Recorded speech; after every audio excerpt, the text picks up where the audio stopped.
प्रथम 100 लिटर पानी नेबा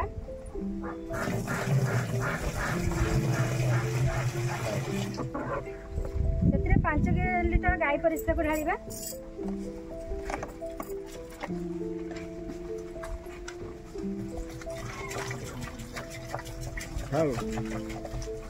से 5 केजी गोबर को मिसेबा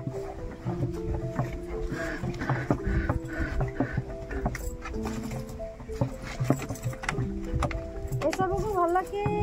एकत्र कर गोल सारा पर आम 5 केजी निम पत्र छेचा को से ढालिबा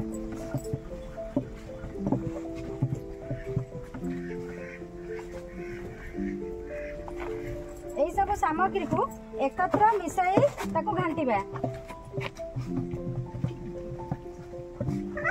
घांटी के आपको छाई जगह हम 24 घंटा रखीदेवा 24 घंटा रखी सारा प्रस्तुत हो निमास्त्र जहाँ को आम छाणिकी रखिपर यह केमती व्यवहार करवा आमर 9 लिटर पानी रे 1 लिटर निमास्त्र को अजाड़ी पत्र सिंचन माध्यम व्यवहार करवा जहाँकि आमर शोषक कीट विभिन्न प्रकार कीटनाशक जेकोसी कीट रोचंती से सब दमन यूज कर।